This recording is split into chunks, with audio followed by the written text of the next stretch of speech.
प्रिय बंधु, आज हम विश्व में देख रहे हैं कि समस्त विश्व जो है भौतिक पदार्थों की ओर भाग दौड़ कर रहा है।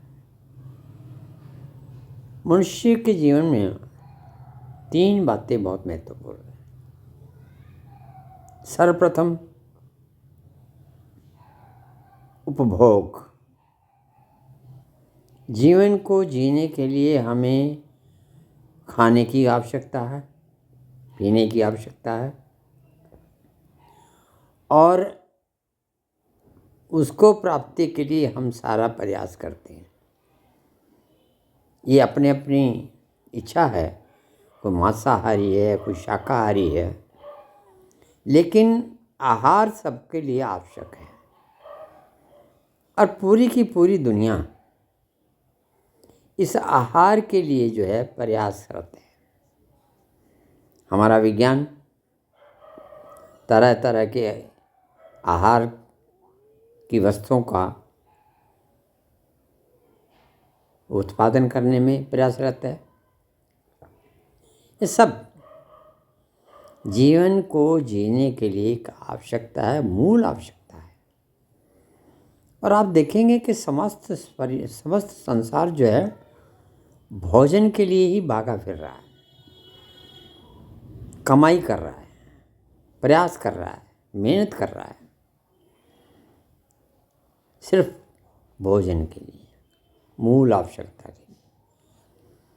जहाँ कोई चीज़ उपलब्ध नहीं है, वो लोग दूसरे स्थानों से भोजन की व्यवस्था करते हैं।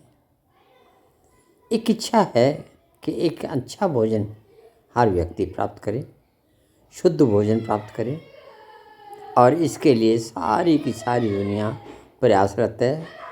और सभी सरकारें अपने अपने क्षेत्र में, अपने अपने देश में लोगों को उपलब्ध कराने के लिए, भोजन उपलब्ध कराने के लिए प्रयासरत है।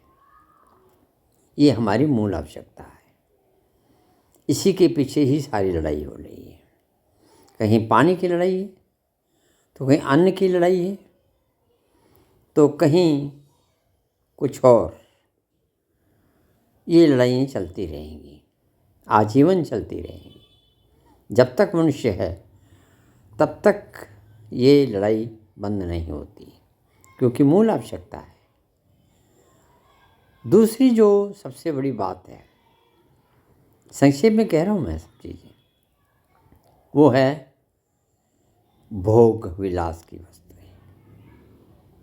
यानी मनुष्य जो है वो इस प्रकृति के भोग को भोगना चाहता है, आनंद उठाना चाहता है। तरह तरह के उसके मन में विचार आते हैं और वो सुंदरता को देखता है, उसको भोगना चाहता है और आनंद के स्थानों पर जाना चाहता है, जहाँ पे उसके मानसिक रूप से शांति मिले, वहाँ दौड़ना चाहता है। तो ये भी उसकी एक मूल आवश्यकता हो गई है कि वो भोग की वस्तुओं का भी प्राप्ति का साधन करता है। और तीसरी सबसे बड़ी जो आज के युग में देखी गई है, वो है संभोग। ये एक ऐसा चीज़ है जो एक तीसरी आवश्यकता है। आप भोजन भी के बिना नहीं रह सकते और आप मानसिक रूप से शांति के लिए अच्छी अच्छी जगह घूमने के लिए अपने आप को रोक नहीं सकते। आप प्रसन्नचित्त रहना चाहते हैं, तो उस तीसरी जो ये है कि आप संभोग के बिना भी नहीं रह सकते।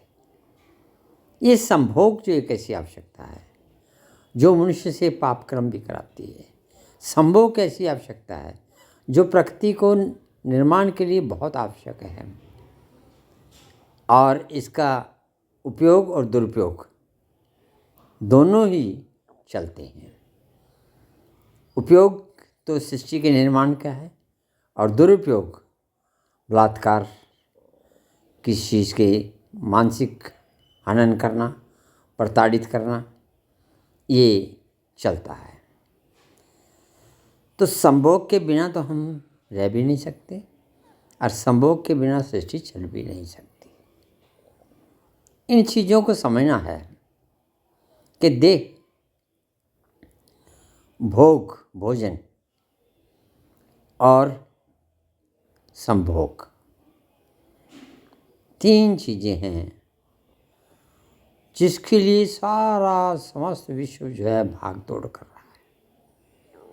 देह की बात करें तो सुरक्षा के लिए कितना इंतजाम हो रहा है, हर जगह सुरक्षित रखना चाहता है और देह को सुरक्षित रखने के लिए अनेकों प्रकार के उपकरण, अनेकों प्रकार के शस्त्र, अनेकों प्रकार की दवाइयाँ, अनेकों प्रकार के भोजन जो देह को सुरक्षित रख सकते हैं, विज्ञान उत्पन्न कर रहा है। इसी प्रकार कृषि के अंदर आते हैं तो भोजन की बात आती है, और मांसाहारी हैं तो जल के अंदर भोजन की तलाश है। लेकिन जो तीसरी बात है उसको समझना पड़ेगा कि संभोग करना है या नहीं करना है। आप देखिए कुंभ के अंदर अभी नागा साधु आए हैं। ये साधु लोग संभोग का परित्याग कर रहे हैं। इनकी ये धारणा है कि संभोग ही सभी पापों का कारण है। लेकिन दूसरी तरफ देखें तो जो पारिवारिक लोग हैं संभोग तो भी करते हैं। सृष्टि का निर्माण उन्हीं से होता है, बालक का जन्म वहीं होता है, तो क्या वो पाप समझे? नहीं, उसको पाप नहीं कहा जा सकता। तो इस विषय में ये जानना आवश्यक है कि हमारा मूल उद्देश्य इस जगत में आने का क्या है। क्या उपरोक्त तीनों चीज़ें, देह, भोजन और भोग विलास यानी ये संभोग, यही करने का उद्देश्य है या कुछ और भी उद्देश्य है? और कुछ और उद्देश्य के लिए भी लोग भाग रहे हैं। अब देखिए करोड़ों लोग जो है गंगा स्नान में कर रहे हैं, कहते हैं कि गंगा स्नान से पाप धुलते हैं। अब क्या सच है क्या झूठ है ये आप अपना विचार है। लेकिन हाँ, इतनी बात ज़रूर है कि आपके मन में अगर किसी चीज़ के प्रति कोई आस्था है कि ऐसा करने से आपकी आस्था जो है वो उसको सही समझती है, तो वो काम बुरा नहीं है। आप हज में जाते हैं तो आपका आस्था का विषय है, आप यरूशलेम जाते हैं तो आपका आस्था का विषय है, आप मंदिरों मस्जिदों में जाते हैं, धर्म स्थलों पे जाते हैं तो आपकी आस्था का विषय है। इस पर कहीं कोई चोट नहीं आनी चाहिए, कोई इस पर विवाद नहीं होना चाहिए। अपनी अपनी आस्था है, अपना अपने मानसिक संतुष्टि है, उसको करना दो। लेकिन जिस चीज़ की ओर मैं आपका ध्यान आकर्षित करना चाहता वो है अध्यात्म। चौथी आवश्यकता है या नहीं है ये देखना पड़ेगा कि अध्यात्म भी हमारी ज़रूरत है या नहीं। क्यों हम पाप को उतारने के लिए धार्मिक गुरुओं को, देवताओं का पूजन करते हैं? तो ये पाप क्या है? क्या हम जो करते हैं वो पाप है? इसी बात को तो समझना पड़ेगा। पुण्य हम क्यों करें, क्या करना है, क्या पुण्य है और क्यों करें, ये भी समझना पड़ेगा। तो चौथी बात की ओर जो मैं आपका ध्यान कर रहा हूँ वो ध्यान तभी हो सकता है जो पहली तीन चीज़ों को आप भुगत लें, तो उनसे मुक्ति नहीं पा सकते। आप लाख कोशिश कर लो, खाने से मुक्ति नहीं मिलेगी आपको।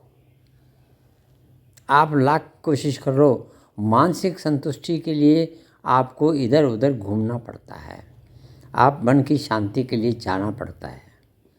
और तीसरा संभोग, जो एक आवश्यकता है जो सृष्टि का एक नियम है उसके लिए भी आपको कार्य करना पड़ता है। तो चलिए, अगर इन बातों का आपको समझना है तो आपको श्रीमद् भगवत गीता का अध्ययन करना पड़ेगा। वो बताएगी आपको रास्ता। वो कोई धर्म ग्रंथ नहीं है। बहुत से लोग समझते हैं कि गीता धर्म ग्रंथ है। मैं ये कहता हूँ कि गीता धर्म ग्रंथ नहीं है, ये मानव विज्ञान है जो मानव को बताता है कि आपका देह, आपका ये सब भोजन, आपका ये संभोग, ये क्या है, क्यों ज़रूरी है, कहाँ ज़रूरी है, कैसे ज़रूरी है, ये सब प्रश्न उसके अंदर है। और अगर आप मानवता की बात करेंगे तो आपको गीता पढ़नी ही पड़ेगी। उसके बिना पढ़े तो आप मानवता को समझ नहीं सकते। हाँ, मानता हूँ हज़रत अब्राहम के बाद यहूद आए, इस्लाम आया, ईसाई आए, लेकिन उन शास्त्रों को भी धीरे धीरे पढ़ेंगे, समझने का प्रयास करें तो कहीं ना कहीं अध्यात्म छिपा हुआ है। उन्होंने भी कहीं ना कहीं एक ईश्वर की सत्ता को स्वीकार किया है। वो भी मानते हैं कि ईश्वर है, अब नाम उसके अलग अलग है। तो फिर इतना प्रयास, इतना जो धर्म ग्रंथ चलाने की जरूरत थी, बाइबल बनाई, कुरान शरीफ बनाया, गीता, वेद सब बने, क्यों आवश्यक है पढ़ना इनको? ये एक बहुत बड़ा जटिल प्रश्न है और इस प्रश्न में आज का मानव उलझना नहीं चाहता। लेकिन भोग उपभोग और संभोग की इस प्रवृत्ति के अंदर से इतना दुखी हो चुका है मानव कि वो अध्यात्म की ओर भी भागना चाहता है। आपने देखा होगा बहुत से विद्वान पढ़े लिखे लोग जो है वो साधु संन्यास की ओर भाग रहे हैं।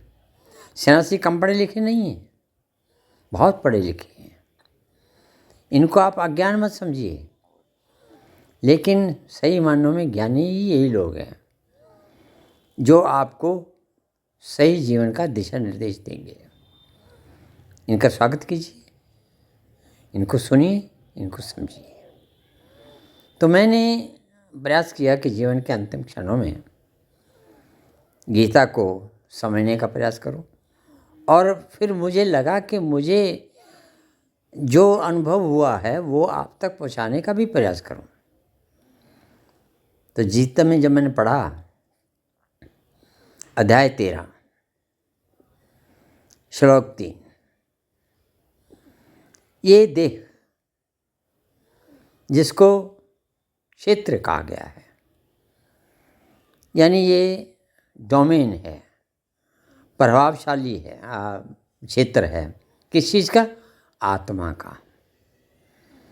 आत्मा इसमें निवास करती है जिसको क्षेत्रज कहा गया है, और वही आत्मा है जो हमारे शरीर को संचालित करती है। तो ये दो बातें तो आपको पहले समझनी पड़ेगी। नंबर 1 आपकी देह, ये क्या है, और नंबर 2 आपके अंदर आत्मा है, वो क्या है। वस्तुतः अगर आप ध्यान से देखें तो आत्मा ही हमारा जीवन है। शरीर तो एक स्थूल है।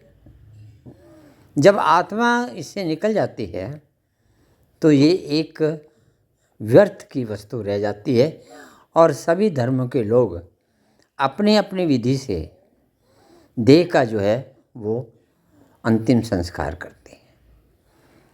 उसको मान सम्मान देकर अपने अपने श्रद्धा अनुसार उसको कहते हैं। लेकिन उसके साथ प्रार्थना भी करते हैं, क्या? कि प्रभु अल्लाह या ईश्वर आत्मा को शांति देना। ये आपने हर जगह देखा होगा। तो फिर आत्मा को ना मानने का तो प्रश्न ही नहीं उठता। सभी मानते हैं, सभी जानते हैं, जानते हुए मानते हुए भी हम इसको पहचानते नहीं हैं।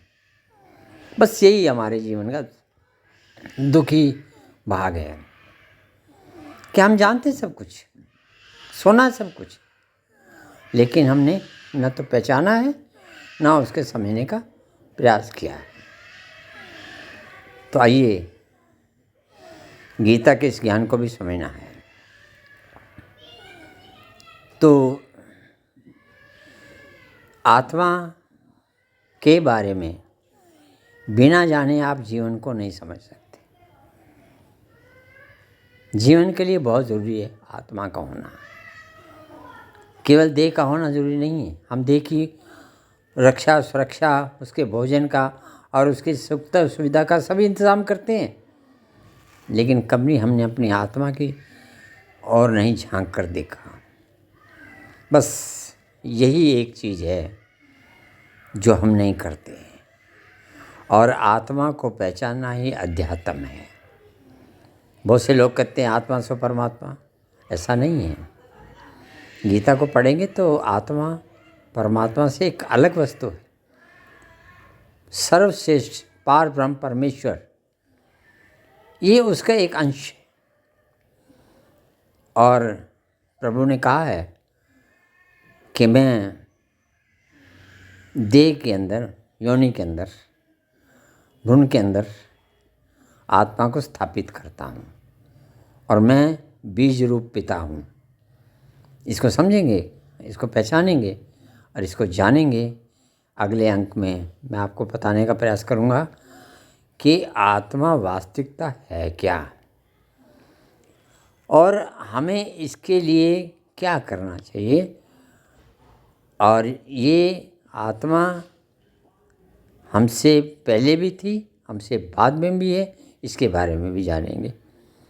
तो मेरा एक निवेदन है आप लोगों से कि अगर आप चाहते हैं कि मैं गीता के ज्ञान का प्रचार करूं,